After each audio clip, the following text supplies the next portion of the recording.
తిరుమల శ్రీవారిని కేంద్ర మంత్రి కిషన్ రెడ్డి దర్శించుకున్నారు. ఉదయం సుప్రభాత సేవలో కుటుంబ సభ్యులతో కలిసి స్వామివారిని దర్శించుకొని మొక్కులు చెల్లించుకున్నారు. దర్శనం అనంతరం రంగనాయకుల మండపంలో వేద పండితులు ఆశీర్వచనాలు అందజేశారు. ఆలయ అధికారులు ఈ సందర్భంగా శ్రీవారి తీర్థ ప్రసాదాలను అందజేసి పట్టు వస్త్రాలతో ఘనంగా సత్కరించారు.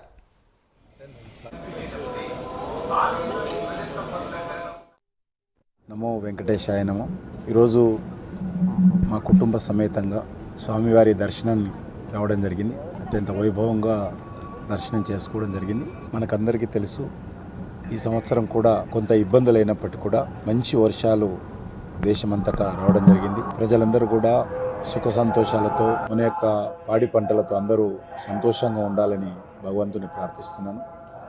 ముఖ్యంగా ఈరోజు ఇటీవల జరిగినటువంటి పహల్గామ్ సంఘటన తర్వాత ఆపరేషన్ సింధూర్తో మన సైనికులు, మన భద్రతా సిబ్బంది ఏ రకంగా వీరోచితమైనటువంటి ప్రదర్శన చేసి మన దేశానికి గౌరవాన్ని పెంచేటువంటి ప్రయత్నము, ఉగ్రవాదులను అంతం చేసేటువంటి ప్రయత్నం చేయడం జరిగింది. భవిష్యత్తులో కూడా మన సైనికులకు మరింత శక్తినివ్వాలి. మన భద్రతా సిబ్బంది మరింత పట్టుదలతో దేశ పరిరక్షణలో అంకితభావంతో పనిచేస్తున్నారో వాళ్ళకు అన్ని రకాలుగా అండగా ఉండాలి. ఆ రకంగా మన సైనిక శక్తి, మన దేశ భద్రత మరింత శక్తివంతంగా ఉండాలని ఈ సందర్భంగా భగవంతుని ప్రార్థిస్తున్నాను.